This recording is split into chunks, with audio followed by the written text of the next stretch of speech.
Welcome to the trap. Welcome to the trap. Welcome to the trap. Welcome to the trap. Welcome to the trap. Welcome to the trap. Let's go. Zen. Trap. Zen. Trap. Zen. Trap. Zen. Trap. Protect. Yo, peace. Protect your energy. Welcome to the first ZTT.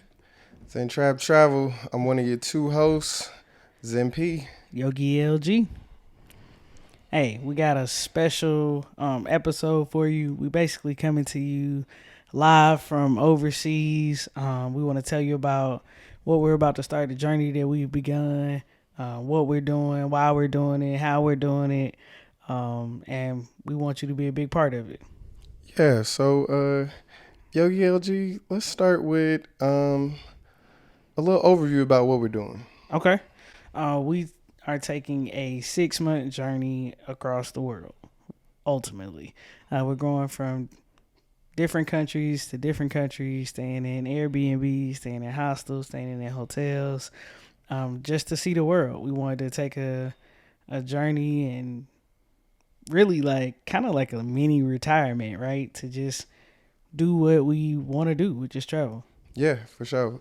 So like she said, really gonna be like 6 major countries and just visiting countries along the way as we can fit them in and as we can afford them. Because in doing this, I'm sure the first question is, how you gonna afford it? How you gonna have the time to do it? So we explored different options before we left, but before we even get into all of that, maybe I think we should probably explain a little bit more about ourselves, just in case for new listeners or people who just don't know us that well. We like to play a game where you pretty much tell your life story under a minute. That's how we get to know a lot of strangers or people really quickly, or even your own friends sometimes. We've had friends for 8 years where we play this game where you learn something new every single time. So, Yogi LG, you want to start us off? Or? Yeah, I'll start us off. I'm going to try my best to stay at 60 seconds. My name is Lindsey Grandy. I was born in Atlanta, Georgia, the outskirts, Tucker, Georgia to be exact. I was born to a single mom. She had 2 kids prior to me. They were 18 and 19 years old when I was born, so I'm definitely a baby. I was a happy child, very joyous. I was loved. I was spoiled. All the things you think. I was that. From that point, I always was really interested in sports. So middle school, high school was pretty much sports was my life. Played softball, played basketball, played volleyball, threw shot put and discus and track and field. Anything athletic, I was a part of it. From that, graduated high school, was definitely had to keep my grades up. My mom was pretty strict. Went to college at North Carolina A&T, got a degree in electrical. Aggie Pride. Got a degree in electrical engineering from there. That's where I met this guy and a whole bunch of other friends. It was just a great experience. From graduation, I literally went straight to working for Toyota in Georgetown, Kentucky. I worked there for 6 years, roughly, I guess. And then after those 6 years, I moved to Dallas, Texas, to the headquarters at Toyota, and I worked there for about 4 years. Again, a bunch of friends, a bunch of A&T people live in Dallas, so really had a good time, develop my social life. From there, I decided to take a 6-month journey across the world, so I quit my job, and now I'm here. Bam, boom, caught up. Boom. That's probably like 2 minutes, but like we're a little older now, so I think we should maybe move it to like a minute and a half. True. The timetable is really just to keep you on track. It's not like a stickler, so don't feel like you got to cut somebody off if they get to like a minute or a minute and a half. Yeah. It's really about the conversation. Absolutely. All right, so give me your life story in a minute and a half. It was a cold day. Oh, God. All right. It was not cold. He was born in summer. You know too much about me. All right, so my name is Paris. I was born in California, actually. I have an older brother. He was born in Georgia. My mom and dad were together straight out of high school from a small town in North Carolina called Ahoskie, 252 stand up. My parents got divorced early, like when I was like 1. My mom moved us back to North Carolina, to the small town where our family was. I was raised there, raised by my mom, me and my older brother. Childhood was pretty normal. I was very I don't even want to say nonchalant. I was very just go with the flow type of child. I wasn't really into sports until I got to like 5th grade, 6th grade. I really liked games and different stuff like that. Once I got to 6th grade, started learning to play sports and stuff. Really tried to do some of the stuff that my brother did. So my brother was in the band, so I got into the band too. So I did a lot of extracurricular activities. My mom also was not with the stuff, like had to do schoolwork and stuff. She did not care about sports. You got to do your schoolwork. For sure. Went to high school. The only subject that I really kind of liked was math, so I figured I can be a math teacher, an accountant, or a engineer. Math teachers didn't make enough for me. An accountant seemed boring, so I said I guess I'm majoring in engineering. Went to North Carolina Agricultural and Technical State University, got a degree in electrical engineering. As she said, that's where I met her my freshman year. Went through all of college, had a great time, best decision I ever made. Thanks. Was about to graduate, did a lot of internships, got a scholarship to go to college, did a lot of internships. Was about to graduate and get a job, but then I was like, work ain't going nowhere, so I stayed and got my master's. Stayed at A&T, was about to go to NC State. A&T offered me scholarships again versus NC State offering loans. So I got my master's in industrial and systems engineering. Got a job in a rotational program right out of college at Rolls-Royce, not the cars, aerospace side. Actually did some rotations in California, Virginia, and did some overseas in the UK. That's what really opened me up to traveling then when I spent like 6 months in the UK. Then I moved to Indiana, where kind of like the home base was. We both were in the Midwest. Definitely linked up a lot there. Did not enjoy it. That we knew we had some friends in Texas, and we both wanted to move, so we both kind of picked Texas amongst some other friends, and we all kind of migrated to Texas and Dallas. I got a new job there in the aerospace industry, so just really again working in like aerospace manufacturing and supply chain, and been living it up with my friends there ever since. Really. And cut too. Now we're here. For sure. So I think that's a great like kind of catch up on like who we are as people. For both of us, we both really kind of like a lot of the same things. We like to eat, we like sports, and we like to travel. Like that's like three main things. Other things. So you when can throw women in there if you want to. I mean, yeah, you could. You could. So what I would say kind of spurred this for us was during the pandemic, just kind of where it all started for us. I feel like we both were feeling real like stagnant at work. Like everything kind of, I don't want to say use the word mediocre, but everything just felt the same, like no change. I definitely was getting in and out of shape. I was just getting like, I think everybody kind of knows how the pandemic was. It was different for different people. Like if you're extrovert, introvert, and all that different stuff, not being able to see people and not knowing if it's going to open up or close. So from that, we kind of went on like a spiritual journey. I know it sounds, I don't even like to call it a spiritual journey, but it was. a spiritual retreat. We went on a spiritual retreat, really. And what we call that for a spiritual retreat, we didn't pay somebody. We didn't like go to some place with robes and drink Kool-Aid or nothing like that. We went to like this cabin out in Broken Bow. Yeah, I don't like the name of that, but Brokeback Mountain. None of that. Just rented it out just to get it like away from everything, kind of think and just figure out like what we wanted our like next moves to be, because everything felt like again like a little stagnant. Everything like no change happening and stuff, just stuck in the same old mediocre type things, and not mediocre, just mediocre for what we were at our level. And I think we talked. That's how Zen Trap kind of came about too as well. Like we was like, hey, we could do a podcast. It feels like the right time, and then from doing the podcast and stuff like that, we started just talking like, hey, why not? Why we can't just travel for like 6 months? Like why not? Can I get a little rewind? Do you mind if I give a little rewind? Do whatever you want on so this podcast. Not whatever. About 6 years ago, me and P traveled to Brazil with one of our other friends, Mike Kurd. Ooh, Olympics. Yeah, 2020, Rio 2020. I mean, 2016. Sorry. Anyway, when we were there, me and P happened to have a conversation about like how much money you think you need to retire. Like how long we gonna work? Like how we gonna do this? You got me with that one. Yeah, and I was like, the whole setup is just whack, right? We make all this money, save it up so that we can like stop working at some point and then try to like live off that for the rest of our life so we don't gotta work. But what's that age? Even if you do it early, let's say early retirement is 50. I was going to say, yeah, best 50, 55. 50, 55. Which, you still ain't going to feel like country hopping for 6 months.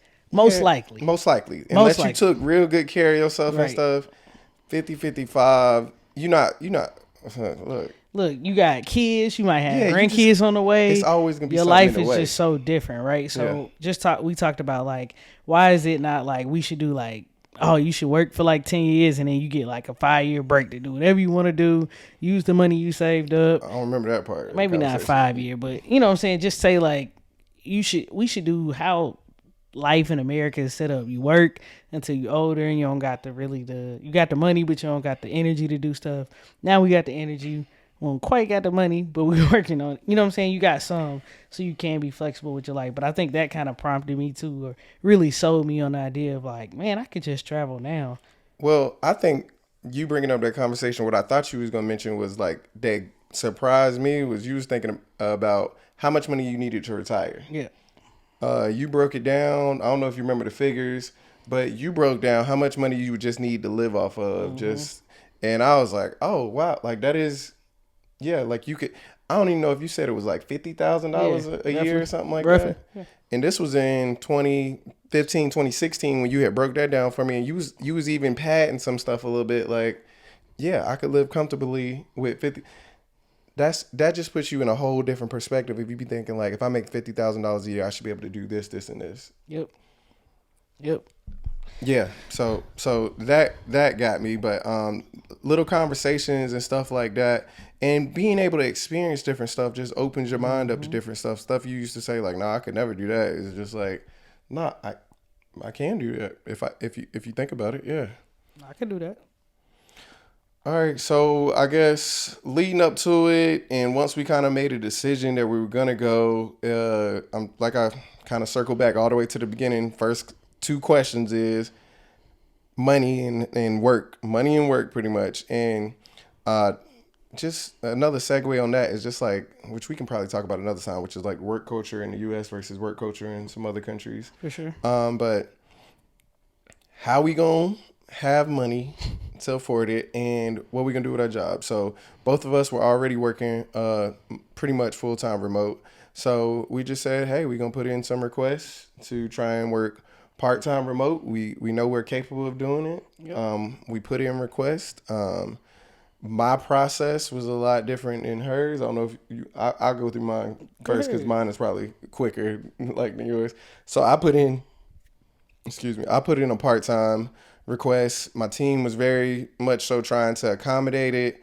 Went through like some security and tax issues, and I think they pretty much was just giving like, not the runaround, but I think we got a lot of people trying to work from like Puerto Rico, live in Mexico and stuff. So they was updated all these policies and stuff. Long story short, I was about to get approved for part-time, and then right at the last second, they were just pretty much like, nah, we can't do it. So I'm on personal leave right now. So in personal leave, for anybody that doesn't know in the corporate world, all I get to keep is my benefits. I ain't got no job really, no money, no nothing. So I'm on personal leave, but it does guarantee me a job when I get back, if they keep me on it. Because at this point, myself or them can choose to terminate it at any point by fire, quit, whichever one. What about you? Similar in the sense of I submitted a request to work remote part-time. Pretty off the rip, they was kind of like, nah. Just the type of job I have and the culture at that company is just, it was a no-go. So I kind of knew that and was expecting that, but wanted to see if I could take personal leave. Wasn't able to do that either. They weren't able to hold a position for me, so I quit. It was important enough to me to do this for myself, my mental space, my physical space, to quit my job. And hey, I'm proud of you for that. Yeah, man. I'm proud of you for that. It was. I mean, it was a tough level decision. of cojones, especially with everybody around you, all the culture, family. Yeah. And I've been working at this one. I've been working at this one job for 10 years, and I told somebody else since I was 22 years old, they ain't missed a check. Every 2 weeks, I got a check. So it's definitely. She come from the old school. They ain't missed a check. Hey, that's how I grew up. My mom was old, so like, it was definitely a big transition for me. But it meant a lot to me to do this, and it definitely. I proved to myself that I got some cojones for real. I really proved to myself more than anything. Got cojones? I mean, not really, but really. Okay. You know what I'm saying? I got the heart of You got them internal cojones. yeah, internal. There you go. So yeah, But that's what I meant. talk to me about that a little bit. Like, what was that feeling at that time when you was putting in the request, and then once you kind of got Yeah, like so sure it's that of course you're like it's nerve wracking, right? Because you don't know what's gonna happen.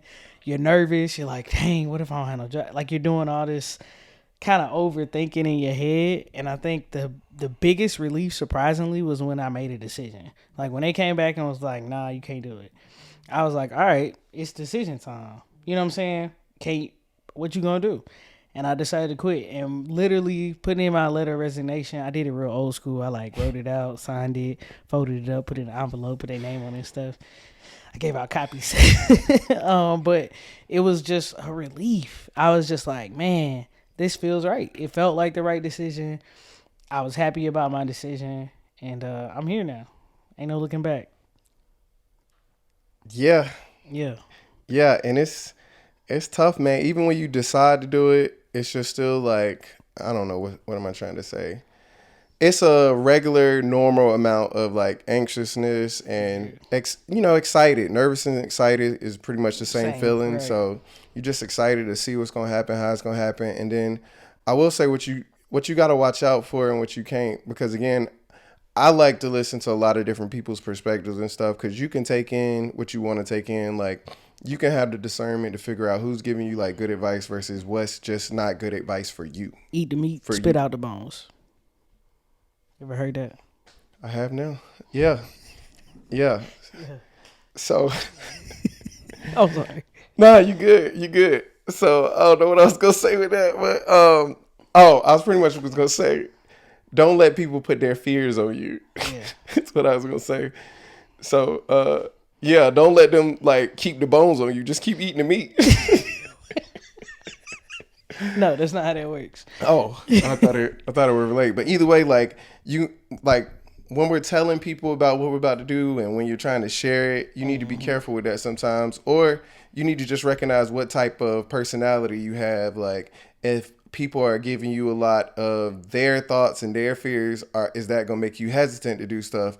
And you got to weigh out, like, are they giving me real advice? Like, this is somebody who's loving, who has some kind of experiences with this as well. And they're saying like, no, I don't think that's safe for you to do, or this isn't the right time. Or is this someone who just really doesn't know? Like they don't know. They haven't traveled much. They're trying to give you an opinion on something that literally they have they don't know about, which again, you can listen to it, but it's like, you want that meat or that? Eat the meat, spit out the bones. Yeah. Sure. So just, again, during that time, just making sure that you are listening and receiving what you need to receive and not ignoring, but like not letting the stuff block you or phase you from what you're trying to do. Like, absolutely. I agree 100%. Let's see. So of course with the money thing though, still, that's always the quick thing that people try and talk about. Like, you must got so much saved up. I am broke. Broke A. I'm broke A. The bougie version. Well, look, I don't want to speak brokenness on me. I mean, like, money ain't real, and that right now we live in a great world of credit and cash. So it's really just like a cash on hand, little, living a little daddy. Somebody on the train said it when we got here, actually. Money come, money go. So I'm going to get it back.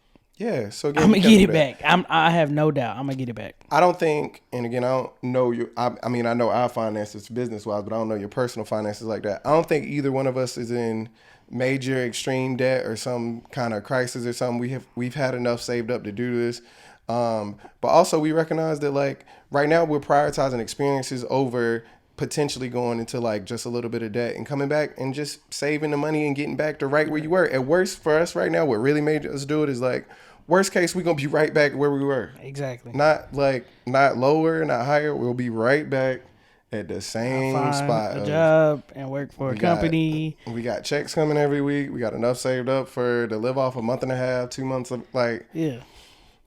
So I think that was really big for us. And I think, again, a lot of people think that some stuff costs way more than it does. And it's like, you just got to re-examine, like, what's your priorities? Like, is my priority going to be getting pampered in some kind of way? Or is it going to be going to see some waterfall that I've never seen before? Am I going to buy them new J's that's coming out, or I'm gonna get this flight to Spain. I ain't bought no J's in a long time. I know you itching. Itch.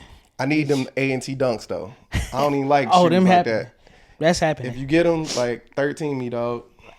8.5 for somebody 13, else. dog. Yeah, I'm gonna get them. I ain't worried. I'm already manifesting that for sure. So to, I guess, kind of like wrap up, like we're gonna be doing Zen Trap Travels. We're gonna be trying a lot of different stuff. So you're gonna see us posting a lot more. We're gonna be Background's gonna be having different. episodes. Yeah, background's definitely gonna be different. Setup is gonna be different as we adjust and Right. have to make adjustments. We're gonna start doing some interviews if we can. Yeah, we're just gonna be trying a lot of different stuff and just seeing what sticks. We can throw a lot of stuff at the wall, see what sticks. Metaphor game crazy over here, y'all. You know how sticky it get, Okay, Drizzy. I'll see. you know. So why don't you wrap us up by just trying to, I guess, tell everybody, because I think we've been giving undertones of it the whole time, but like we are not different than anybody else. I know you hear celebrities and all these other people say that all the time, and by no means am I comparing myself to a celebrity. I'm just trying to point out that when you see us do it, hopefully you knowing us and you seeing where we are, where we're starting from and stuff, that like You could do it too. you can do it too.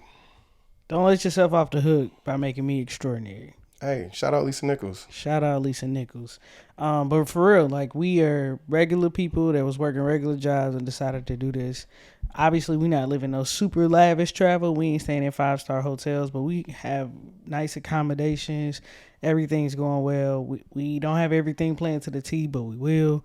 And mostly it feeds us. It feeds our spirit. It feeds our soul. It feeds our mind.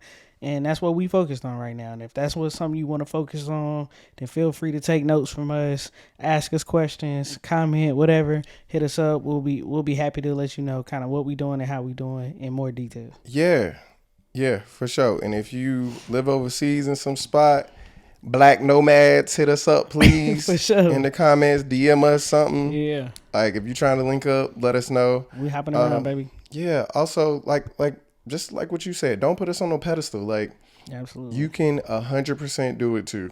100%. I matter of fact, I've seen people doing it on Instagram. I've seen them doing it before us. We're not gonna be the first to do it. We're not gonna be the last. Like, I hope more people do it after this. and just like what she said about like everything ain't planned out. So like we've been talking about that in just regular Zen Trap stuff, that like you got to follow the momentum sometime. Action over just planning sometimes. Like you got to just, I like to say, you got to get shit done. Like Absolutely. And another thing is this also allows us space to practice some of the stuff we've been talking about, right?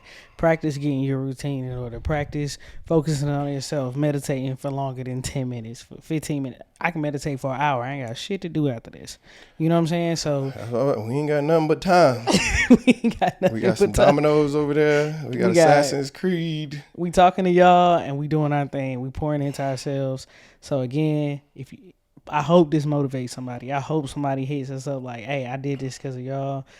We just want to be an inspiration to y'all and honestly feed ourselves. So for sure. So next time on Zen Trap Travels, we got some special stuff for you. So be on the lookout for that. Sure. Yeah, if you can't do nothing, this has been your first Zen Trap Travel episode. I'm one of your two hosts, Yogi LG. Zen P, and just remember, if you can't do nothing, make sure you protect your peace. Protect your energy. Zen Trap, we out. We out. Welcome to the trap.